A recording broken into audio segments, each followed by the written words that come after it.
रोडोलन के बाद रोनन के शरीर में अजीब बदलाव आने लगते हैं। त्वचा पर जलन, एक लगातार बेचैनी, जैसे कोई चीज अंदर से उसे धीरे धीरे खा रही हो। नबायरोस शांत स्वर में समझाती है कि घबराने की जरूरत नहीं, ये कर्ज के कमजोर होने का आम संकेत है। लेकिन रोनन का ध्यान वहां टिकता ही नहीं। उसके दिमाग में बस एक ही सवाल घूमता रहता है, इतना भयानक कर्ज किसने डाला और क्यों, जब उसने जानबूझकर कभी किसी से दुश्मनी नहीं की। और इससे भी ज्यादा अनसेटलिंग ये है कि नबायरोस जैसी स्पष्टता और मानवता वाली इंस्ट्रक्टर उसकी पिछली जिंदगी में कभी नहीं थी, जैसे किसी ने इतिहास के कुछ हिस्सों को चुपचाप बदल दिया हो। अगले दिन रोनन मैजिक स्टूडेंट्स के ट्रेनिंग जोन शेरी फॉरेस्ट पिलर पार्क पहुंचता है, जहां माहौल उम्मीद से ज्यादा हल्का है। आदेशन साधारण सा अभिवादन करती है, हंसी गूंजती है और एक पल के लिए सब कुछ सामान्य लगने लगता है। लेकिन ये एहसास जल्दी ही टूट जाता है, क्योंकि एक नॉन मैजिक स्टूडेंट का यहाँ होना रेयर है। तभी रोनन एक फेमिलियर आवाज सुनता है। आदेशन का एलिजाबेथ एक्लूशिया से रियूनियन होता है। एलिजाबेथ एक्लूशिया की ऊंची आवाज, टीजिंग और हल्का सा केओस माहौल भर देता है, और रोनन समझ जाता है कि यहाँ के रिश्ते दिखने में सिंपल जरूर है, लेकिन असल में बिल्कुल भी सिंपल नहीं है। एलिजाबेथ उसे प्रोफेसर सेक्रेट के ऑफिस ले जाती है और आधे मजाक आधे गंभीर लहजे में चेतावनी देती है कि प्रोफेसर सेक्रेट का ऑफिस जितना अलग है उतना ही खतरनाक भी है। और रोनन को साफ निर्देश मिलता है, अंदर कुछ भी हो, हिलना नहीं है। स्पेल एक्टिवेट होते ही जगह डिस्टॉर्ट होती है, नॉर्मल दिखने वाला एंट्रेंस गायब हो जाता है और असली ऑफिस सामने आता है, सेप्रेक्शियो। और रोनन समझ जाता है कि ये जगह दिखाने के लिए नहीं बल्कि छुपाने के लिए बनाई गई है। तभी प्रोफेसर माया सेक्रेट सामने आती है, कॉन्टिनेंट की सबसे बेहतरीन कर्ज आर्टिस्ट। उनकी नजर रोनन पर टिकते ही माहौल बदल जाता है, जैसे वो कर्ज नहीं बल्कि रोनन के भीतर छुपी परतों को पढ़ रही हो। वो मुस्कुराती नहीं, बस कामली कहती है कि उसके अंदर कुछ बेहद डिटर्मिन्ड है, जिज्ञासा नहीं, प्योर प्रोफेशनल फोकस। और उसी पल रोनन समझ जाता है कि ये मुलाकात इलाज से ज्यादा किसी नई कहानी की शुरुआत है। सेक्रेट की असली उम्र सुनकर रोनन का दिमाग एक पल को फ्रीज हो जाता है, लेकिन सेक्रेट तुरंत शॉक काटकर कर्ज पर ध्यान लाती है। स्पेल के साथ रोनन महसूस करता है कि उसके अंदर कुछ खुल रहा है, लेयर पर लेयर, एक नहीं बल्कि कई कर्सेस आपस में उलझे हुए। सेक्रेट साफ कहती है कि ये खतरनाक है, इसका सोर्स एंशिएंट मैजिक के बहुत करीब है और आमतौर पर इतने ट्विस्टेड कर्सेस को छूना भी इम्पॉसिबल होता है। फिर भी वो शांत स्वर में कहती है कि इसे हटाया जा सकता है, बस आसान नहीं। रोनन को बस इतना कहा जाता है कि कर्ज को उसके माइंड रिल में सामने लाया जाएगा और उसे सोर्स ढूंढकर काटना है। भरोसा इंस्टिंक्ट पर है, जब देखोगे पहचान जाओगे। और चेतावनी का समय मिले बिना उसकी चेतना खिंच जाती है। अगले ही पल वो अपने पुराने घर में खड़ा है, वही दीवारें, वही गर्माहट, क्रेडल में एक बच्चा, माँ और बहन इरिल की आवाजें और मासूम वादे, मैं हमेशा अपने छोटे भाई की रक्षा करूंगी। रोनन हैरान है क्योंकि ये यादें उसकी नहीं होनी चाहिए, फिर भी सब कुछ दर्दनाक रूप से रील लगता है। वो हिलना चाहता है लेकिन शरीर जवाब नहीं देता, जैसे वो सिर्फ एक ऑब्जर्वर हो। तभी सीन टूटता है और एक शैडो उभरती है, वही ग्रोटेस्क प्रेजेंस जिसे वो पहले अपने शरीर से निकलते देख चुका था। अब कोई शक नहीं बचता, यही कर्ज का सोर्स है। रोनन की पकड़ कस जाती है, हेजिटेशन खत्म हो जाती है। तभी सेक्रेट की आवाज गूंजती है, हैरानी और हल्की सी इम्प्रेस्ड टोन के साथ। वो बताती है कि रोनन के शरीर में करीब 10 कर्सेस है और जो अभी सामने है वो सिर्फ एक है। और यही सबसे डिस्टर्बिंग सच है। इतनी तैयारी, इतना मना, सिर्फ एक कर्ज के लिए। ये लड़ाई कर्ज से नहीं बल्कि सच से है। कन्फाइनमेंट टूटते ही रोनन सबसे पहले अपनी माँ और इरिल की तरफ दौड़ता है। दोनों सुरक्षित है, गहरी नींद में। वो राहत की सांस लेता है क्योंकि अब बस सोर्स को खत्म करना बाकी है। लेकिन वही प्रेजेंस फिर सामने खड़ी मिलती है, जैसे पहले से इंतजार कर रही हो। रोनन का गुस्सा फूट पड़ता है। उसने उसकी फैमिली को छुआ और वो भी उसके सामने, और ये ऐसी चीज है जिसे कभी माफ नहीं किया जा सकता। कर्ज पलटकर हमला करता है और कुछ पलों के लिए रोनन सच में दब जाता है, जैसे सामने वाला जानबूझकर दूरी बनाए रख रहा हो। फिर भी रोनन खुद को स्टेडी करता है। भावनाएं बाद में, अभी सवाल जरूरी है। और जेस्चर्स व नजरों में वो एक अनकंफर्टेबल सिमिलैरिटी पकड़ लेता है, वही अपनापन, वही नजर जो इरिल की आंखों में होती है। रियलाइजेशन लाइटनिंग की तरह गिरती है। वो नाम नहीं लेता, बस सवाल करता है, तुम वही हो ना? कोई जवाब नहीं, सिर्फ साइलेंस। और वही साइलेंस सबसे ज्यादा दोषी लगती है। रोनन भारी आवाज में पूछता है, क्यों मां और इरिल को चोट पहुंचाई? क्यों उस पर कर्ज डाला? और फिर भी खुद को फादर कहने की हिम्मत कैसे की? कोई सफाई नहीं, कोई बहाना नहीं, सिर्फ खालीपन। और रोनन समझ जाता है कि जब शब्द नहीं मिलते तो सच को खुद काटना पड़ता है।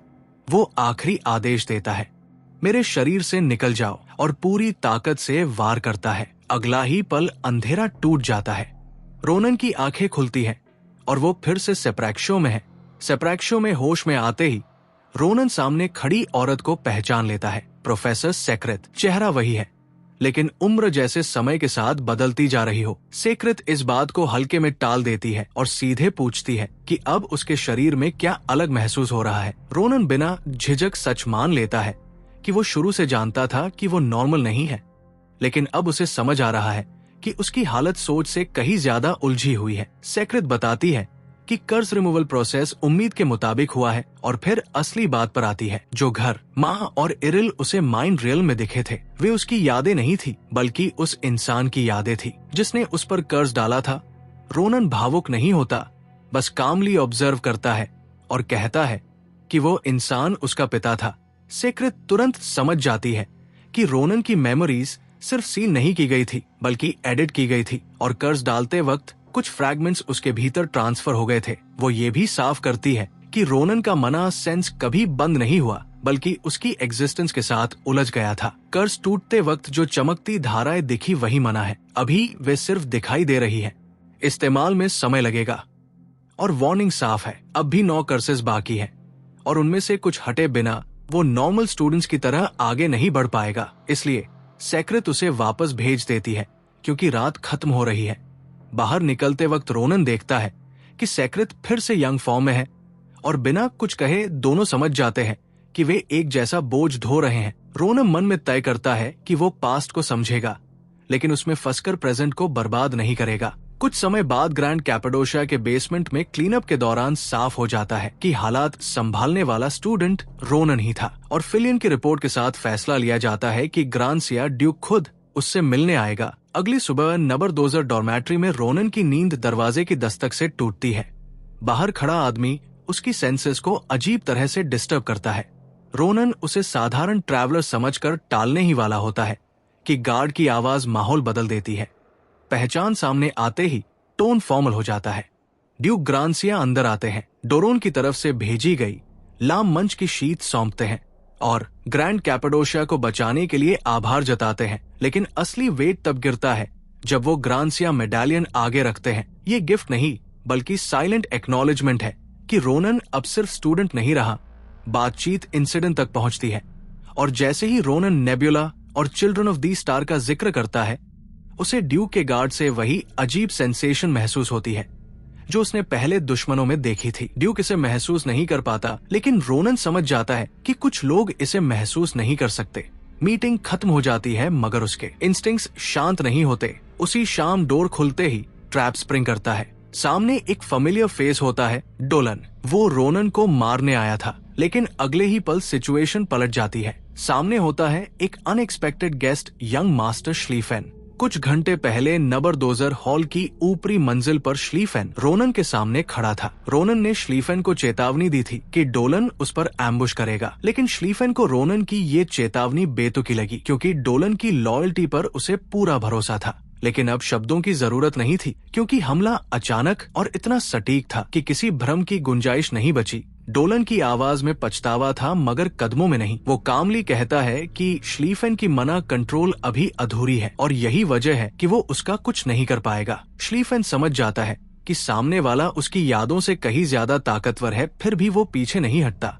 ये जगह खुली है और सामने सिर्फ एक गद्दार है। ग्रांसिया फैमिली की टेक्निक एक्टिवेट होती है। टेम्पेस्ट स्वॉर्ड हवा को हथियार बना देती है। उसी पल डोलन समझ जाता है कि ये पीछा नहीं बल्कि अंत है, और वार गिरने से पहले आखिरी बात हवा में ठहर जाती है। आज से ग्रांसिया परिवार में उसका नाम नहीं लिया जाएगा, क्योंकि कुछ बिट्रेयल्स का अंत मौत से नहीं बल्कि यादों से मिटाए जाने से होता है। श्लीफेन ट्रेटर को जिंदा पकड़ लेता है और उसके हाथ पैर काट देता है, लेकिन वो उसे अभी मरने नहीं देता। बाकी का शोर शराबा वो रोनन पर ही छोड़ देता है और बिना पीछे देखे वहाँ से निकल जाता है। उसी पल हेडमास्टर और नबायरोस वहाँ पहुँच जाते हैं। सवाल उठते हैं, एम्बुश कैसे हुआ, स्टॉर्म क्यों उठा, और रोनन जवाब देने से पहले बस एक नाम छोड़ देता है, बिना कॉन्टेक्स्ट, बिना एक्सप्लेनेशन, अहायुते। इसके बाद वो हेडमास्टर को पूरा मामला एक्सप्लेन करता है। रोनन की तारीफ भी की जाती है, लेकिन मना परसेप्शन की बात वो जानबूझकर छुपा कर रखता है, क्योंकि इसका लीक होना सिर्फ उसके लिए नहीं बल्कि आसपास के हर इंसान के लिए खतरा बन सकता है। और जब इनाम की बात आती है तो रोनन एक असामान्य मांग रखता है, एकेडमी के भीतर कुछ ऐसा करने की अनुमति जो सामान्यतः सख्त मना होता है। अगले दिन फिलियन ग्रैंड प्लाजा हमेशा की तरह शोर से भरा होता है। जब तक रोनन घोषणा नहीं करता, स्पेशल एडवेंचर क्लब रिक्रूटमेंट, कोई लिंग बाधा नहीं, कोई ग्रेड सीमा नहीं, बाहरी गतिविधियां और असली लड़ाई का प्रशिक्षण, और सबसे चौंकाने वाली बात ये कि हेडमास्टर की मंजूरी से ये एकेडमी का इकलौता क्लब होगा जो बाहर जा सकेगा। कुछ दिनों बाद गलीलियम बिल्डिंग में हकीकत सामने आती है, जहां एप्लीकेंट्स आते हैं और गिरते जाते हैं।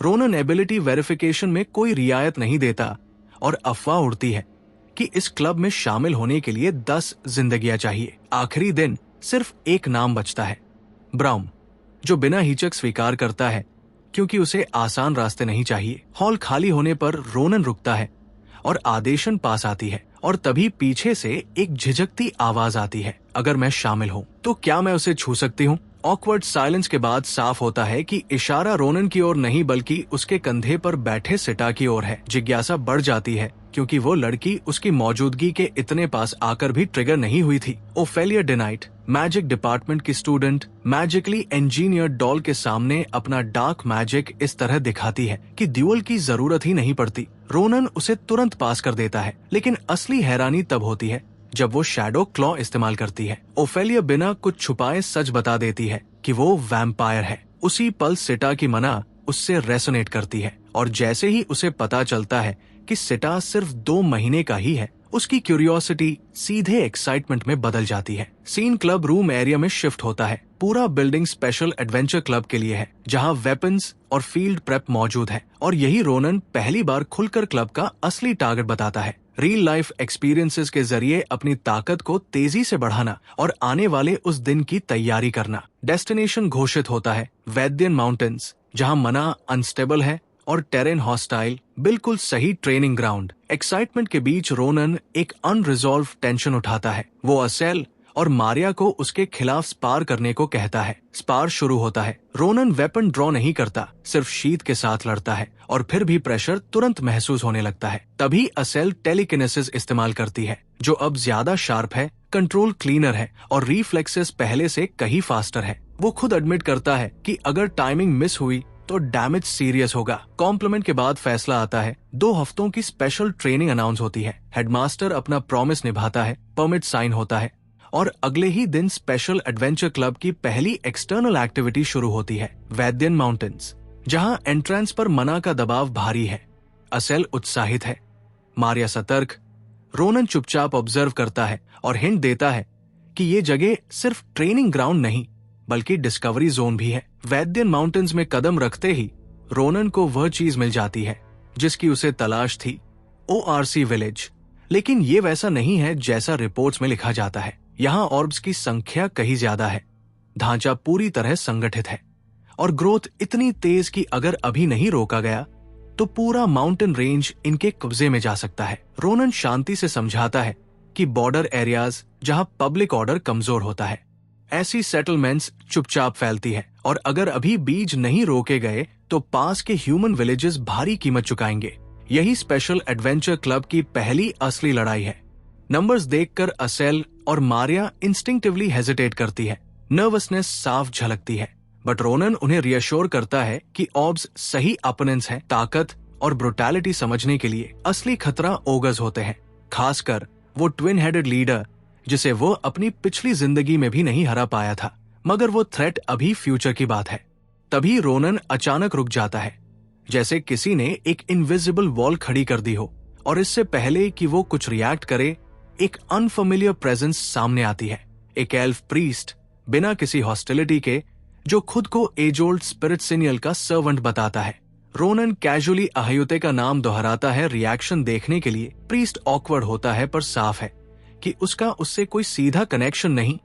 एज रिवील होते ही माहौल बदल जाता है। 1000 साल से ज्यादा एम्पायर से पहले का विटनेस, वो बताता है कि मॉन्स्टर्स का बिहेवियर एबनॉर्मल है। ऑर्ब्स रात में घूम रहे हैं, ओगर्स अपना टेरिटरी छोड़ रहे हैं, जबकि नॉर्मली ऐसा नहीं होता। कारण अननोन है, इसलिए वो डायरेक्ट असॉल्ट डिले करने की सलाह देता है। बातचीत के दौरान सिनियल टेम्पल सामने आता है। बैरियर मैजिक इतना रिफाइन की एकेडमी इंस्ट्रक्टर्स भी पीछे रह जाए। क्लब मेंबर्स स्टन रह जाते हैं, जबकि रोनन क्वाइटली ऑब्जर्व करता है। टेम्पल के अंदर शेल्टर और रेस्ट मिलती है। तभी रोनन अपने कर्ज के बारे में पूछता है। प्रीस्ट जवाब देता है कि उसने कर्ज पहले ही सेंस कर लिया था और रोनन कोई नॉर्मल स्टूडेंट नहीं है। प्राइवेट बात में सस्पिशन सेटल होती है। प्रीस्ट उसे रेयर हर्ब्स की चाय देता है और पहला सिप लेते ही रोनन महसूस करता है कि मना फ्लो अनयूजुअली क्लियर हो गया है, जैसे सेंसेस फिर से जाग गई हों। समझाया जाता है कि ये चाय सप्रेस्ड वेन्स को रिवाइव करती है और रोनन पर असर तेज इसलिए है क्योंकि कर्ज मना ब्लॉक कर रहा था। प्रीस्ट उसे कुछ हर्ब्स देता है, लेकिन वार्निंग भी देता है। कर्ज डिटॉक्सिफाई तो होती है पर लाइफ फोर्स भी कम करती है। बार बार इस्तेमाल लीथल हो सकता है। रोनन मानता है कि वो कर्ज जल्दी खत्म करना चाहता था। तभी कल्ट और स्टार्स एडवेंट की बात आती है और प्रीस्ट के चेहरे पर चिंता साफ दिखती है।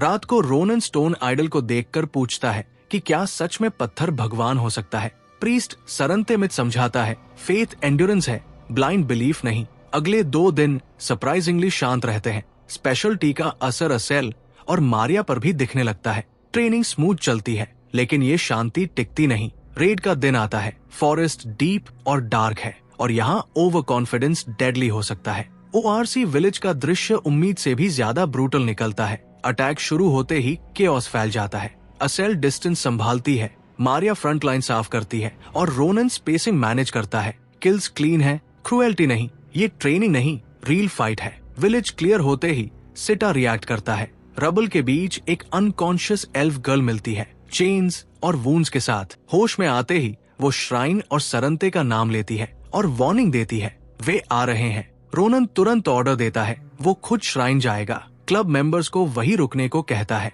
रोनन श्राइन पहुंचता है और एल्फ की पहचान सामने आती है, ब्रिगिया, प्रीस्ट सरंते की बहन। उसी दौरान ओआरसी विलेज में ही मौजूद असेल ऑर्ब्स के कॉर्पसेस के पास कुछ अजीब नोटिस करती है। डबल एड मैजिक सर्कल्स और हिडन एन्चांटमेंट्स साफ दिखते हैं और यही ये क्लियर हो जाता है कि ये हमला कोई एक्सीडेंट नहीं बल्कि पूरी तरह प्लान था। ब्रिगिया की हालत स्टेबल होते ही सरंते पहली बार खुलकर सांस लेता है। एंटीडोट काम कर चुका है, पॉइजन खत्म हो गया है। हीलिंग पूरी नहीं सही, लेकिन अब वो खतरे से बाहर है। वो रोनन की तरफ देखता है और बिना झिझक मान लेता है कि अगर आज वो यहाँ न होता तो वो अपनी सबसे कीमती चीज खो देता, क्योंकि ब्रिगिया सिर्फ एक बचाई गई एल्फ नहीं बल्कि सिनियल की बिलीवर्स में से एक और उसकी अपनी सिबलिंग है। मगर ये राहत ज्यादा देर नहीं टिकती जब रोनन सीधे पूछता है कि ब्रिगिया उन लोगों का नाम लेते हुए क्यों कांप रही थी। सरंते सच नहीं छुपाता, वो खुद भी पूरा नहीं जानता, बस इतना कि एक कल्ट है जो किसी अननोन बीइंग को गॉड मानता है, सदियों से छिपा हुआ। उसके क्राइम्स बिखरे हुए हैं लेकिन पैटर्न बिल्कुल साफ है। और फिर वो नाम लिया जाता है, नेबुला क्लेजिया। रोनन उस नाम को सुनते ही अपने गुस्से को काबू में रखता है और क्वाइटली कंफर्म करता है कि यही लोग उसे टारगेट कर रहे हैं। सरंते अनईजी होकर मानता है कि सेंचुरीज की चुप्पी के बाद वे फिर एक्टिव हो गए हैं। रोनन सरंते को आर्किपेलागो की तरफ छुप जाने की सलाह देता है। सरंते तय करता है कि वो श्राइन नहीं छोड़ेगा क्योंकि स्पिरिट्स यही ड्वेल करते हैं। रोनन उसे रोकने की कोशिश करता है और एकेडमी से मदद लाने का वादा करता है। सरंते उसे एक रिंग देता है, मेज टावर ऑफ डॉन का एंट्री पास, लास्ट रिसोर्ट की तरह। फेयरवेल ऑकवर्ड और थोड़ा इमोशनल होता है। रोनन कहता है कि वे फिर मिलेंगे, लेकिन सरंते की आंखों में एक हल्की सी शैडो ठहर जाती है, जैसे वो पहले से जानता हो कि अगली मुलाकात आसान नहीं होने वाली। सीन क्वाइटली शिफ्ट होता है। श्राइन के अंदर हवा अचानक भारी हो जाती है और शैडो से एक ट्विस्टेड फैमिलियर आवाज उभरती है। सच सामने आता है, ब्रिगिया कोई विक्टिम नहीं बल्कि नेबुला क्लेजियर की असैसिन है। ओआरसी कैप्चर सिर्फ एक एक्ट था, पॉइजन महज एक जोक, और असली मिशन सरंते को ऑर्डर में वापस लाना या मार देना था। उसी पल श्राइन की एज पर रोनन एक अजीब प्रेजेंस महसूस करता है, जैसे कुछ बेहद बुरा होने वाला हो। तभी असेल और मारिया की रिपोर्ट आती है, ऑक्स की बॉडीज पर अननोन मैजिक सर्कल्स। रोनन तुरंत समझ जाता है कि ये एक एम्बुश है और अगले ही पल एक जबरदस्त एक्सप्लोजन गूंज उठता है। स्मोक के बीच ट्विन हेडेड ओगर उभरता है। रोनन बिना पलटे आदेश देता है, सिटा और ब्राउन को पीछे ले जाओ, असेल और मारिया रिट्रीट करो। उसकी आवाज में अर्जेंसी नहीं, अथॉरिटी है। रोनन आगे बढ़ता है और शांत स्वर में कहता है, ये क्रीचर मेरा गेस्ट है। फाइट शुरू होते ही रोनन कंफर्म कर लेता है कि ओगर को नेबुला क्लेजियर कंट्रोल कर रहा है। उसकी आंखों में वही फेमिलियर पैटर्न है और पास्ट लाइफ की एक फ्लैश उभर आती है। फर्क बस इतना है कि इस बार उसके पास सल्यूशन है। नबारोस की ट्रेनिंग याद आती है। स्टांस बदलता है, फोर्थ फॉर्म, रिवॉल्विंग स्वॉर्ड। पहली स्ट्राइक में स्किन क्रैक करती है, एक जबरदस्त रोर गूंजता है। फॉलो अप स्ट्राइक क्लीन होता है और भारी शरीर सीधे जमीन पर गिर जाता है। माउंटेन्स फिर शांत हो जाते हैं। फाइट जीत ली जाती है, लेकिन रोनन मानता है कि उसे ज्यादा टाइम लग गया। वो पीछे मुड़ता है। ब्राउन सेफ है। सिटा ने इमरजेंसी ट्रीटमेंट पूरा कर दिया है और पहली बार वो सच में सांस छोड़ता है। फिर वो श्राइन की तरफ बढ़ता है। अंदर डेवास्टेशन है, लेकिन सरंते जिंदा है, घायल मगर कॉन्शियस, और एक पल के लिए राहत आती है। सरंते वार्न करता है कि कल्ट पीछे हटा है, खत्म नहीं हुआ। और उसी समय सरंते अचानक खांसता है। उसकी सांस जैसे टूट जाती है और एक पल के लिए रोनन का दिल सच में रुक जाता है। लेकिन अगले ही पल एक एल्फ की हंसी सुनाई देती है, थकी हुई, ऑलमोस्ट प्लेफुल, जैसे वो मौत को छेड़कर वापस आई हो। वो कैजुअली कहती है कि अगर ब्लेसिंग ऑफ द स्टार्स न होती तो शायद वो सच में मर चुकी होती। रोनन पूछता है, तुम कौन हो? और तभी एल्फ खुद को रिवील कर देती है। ब्रिगिया सिर्फ एक मास्क था, बैरियर्स क्रॉस करने के लिए। जैसे ही उसकी असली प्रेजेंस सामने आती है, रोनन फ्रीज हो जाता है। एल्फ उसे ऑलमोस्ट अम्यूज्ड अंदाज में धन्यवाद देती है, क्योंकि रोनन की वजह से ही वो यहाँ तक पहुँच पाई थी। वो रिवॉर्ड की बात ऐसे करती है जैसे ये सब किसी डील का हिस्सा हो, और ठंडे लहजे में कहती है कि उसका रिवॉर्ड पेनलेस डेथ है। उसी पल रोनन समझ जाता है कि वो लड़ने नहीं बल्कि क्लेम करने आई है। अटैक इंस्टेंट होता है, इतना तेज कि एक पल के लिए रोनन की प्रेडिक्शन फेल हो जाती है। हर बार ऐसे पढ़ा जा रहा है जैसे उसकी इंटेंट पहले से खुली किताब हो। वो डिसाइसिव फिनिश की कोशिश करता है, लेकिन वो हंसती है। गार्ड कभी टूटा ही नहीं। रियलाइजेशन हिट करता है, वो सिर्फ स्ट्रॉन्ग नहीं है, वो पढ़ रही है। ऑफर आता है जेंटल टोन में, नेबुला क्लेजियर ज्वाइन करो। पावर, प्रोटेक्शन, पर्पस सब मिलेगा, और मना करना कोई असल ऑप्शन नहीं है। थ्रेट तुरंत बदलता है। अगर रोनन नहीं माना तो सरंते को सबसे दर्दनाक तरीके से मारा जाएगा। सरंते कमजोर आवाज में भागने को कहता है, लेकिन रोनन की आंखों में हेजिटेशन नहीं, सिर्फ कंट्रोल्ड एंगर और लॉक डिसीजन। वो कामली कहता है कि उसका फैसला एक ही है, उसे टुकड़ों में श्रेड करना। मना स्पाइक वायलेंट होता है। कल्टिस्ट डिलाइटेड है। वो एडमिट करती है कि रोनन को जिंदा चाहिए, किल करना वेस्ट होगा। उसी पल रोनन समझ जाता है कि ये फाइट जीतने की नहीं, सर्वाइव करने की है। आखिरी वार्निंग आती है, मूव किया तो मारे जाओगे। विजन ब्लर होती है, बॉडी फ्रीज करती है, और डार्कनेस में आखिरी शब्द गूंजते हैं, जब तुम आंखें खोलोगे स्टारलाइट तुम्हारा स्वागत करेगी। होश लौटते ही रोनन का शरीर जकड़ा हुआ है और उसका मना भी रिस्पॉन्ड नहीं कर रहा। सामने ब्रिगिया खड़ी है, काम और एश्योर्ड, और तभी सरंते बीच में आ जाता है। मिसिंग आर्म और घायल शरीर के बावजूद रोनन के सामने ढाल बनकर खड़ा होता है। ब्रिगिया अम्यूज्ड है, क्योंकि वो जानती है कि इस हालत में सरंते फाइट नहीं कर सकता। लेकिन सरंते एडमिट करता है कि यही वजह थी उसने टाइम स्टॉल किया, ताकि प्रेपरेशन पूरी हो सके। वो रोनन को पीछे हटने का आदेश देता है। ब्रिगिया अटैक लॉन्च करती है, लेकिन सरंते प्योर मना रिलीज करता है। शरीर टूटने की कगार पर है, फिर भी स्पेल कंप्लीट होता है। वो आखिरी बार अपनी ओल्ड सिस्टर को गुड बाय कहता है। सरंते अपनी पूरी ताकत झोंक देता है। ब्रिगिया रेज में एक्सप्लोड करती है और ऐलान करती है कि वे चिल्ड्रन ऑफ दी स्टार के डिसाइपल्स हैं, और जब तक स्टार की ब्लेसिंग उनके साथ है उन्हें कोई छू नहीं सकता। सारे अटैक्स नलिफाई हो जाते हैं। रोनन तुरंत समझ जाता है कि यही वही मैकेनिज्म है जो उसने अपनी पास्ट लाइफ में देखा था। सरंते टेलीपैथिकली शॉर्ट और क्लियर बोलता है, ये मौका टेम्पररी है, भागो, प्रिपेयर करो, वो वापस आएगी। लेकिन रोनन रिफ्यूज करता है, गुस्से में नहीं बल्कि कन्विक्शन के साथ। तभी लाइटनिंग रेन गिरती है, प्रेशर क्लैश करता है और रोनन उसके अटैक को काट देता है। पहली बार ब्रिगिया कंफ्यूज होती है, क्योंकि उसकी ब्लेसिंग को आज तक किसी ने नहीं काटा था। वो शॉक में फ्रीज हो जाती है, ब्लेसिंग टूटती है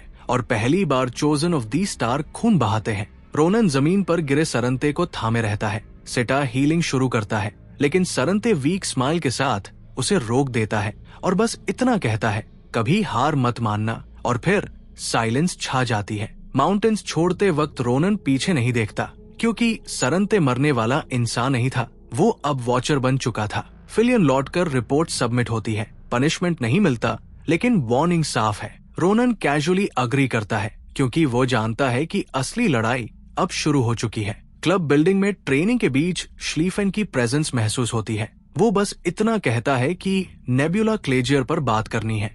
रोनन और श्लीफेन आमने सामने खड़े होते हैं और बात बिना घुमाव के सीधे मुद्दे पर आती है। नेबुला क्लेजियर। श्लीफेन कोई नाटक नहीं करता। वो बताता है कि पिछले 2 हफ्तों में ग्रांसिया हाउसहोल्ड ने बड़ी सफाई चलाई है। 19 गद्दार पकड़े गए, 5 को उसने खुद संभाला और बाकी लोडोलन भेजे गए। लेकिन असली समस्या वहीं से शुरू होती है, क्योंकि प्रोहिबिशन, वो कर्ज बेस्ड बंधन जो गद्दारों को सच छुपाने से रोकता था, अब काम नहीं कर रहा। रोनन तुरंत समझ जाता है कि या तो नेबुला क्लेजियर ने उस सिस्टम को तोड़ दिया है, या वे ऐसे स्तर पर काम कर रहे हैं जहां एम्पायर की सेफगार्ड्स बेकार हो चुकी है। रोनन अपनी नाराजगी नहीं छुपाता, क्योंकि अब एक ही रास्ता बचता है, मना इंस्पेक्शन, जो धीमा है, खतरनाक है। बातचीत यही रुक जाती है, लेकिन जाते जाते श्लीफेन हल्के से कह देता है कि वो रोनन से मिड टर्म एग्जाम में मिलने की उम्मीद कर रहा है, और रोनन समझ जाता है कि ये कोई साधारण परीक्षा नहीं होगी। 2 दिन बाद जवाब खुद सामने आ जाता है, जब नबायरोस एक दूर दराज द्वीप पर मिड टर्म की घोषणा करती है।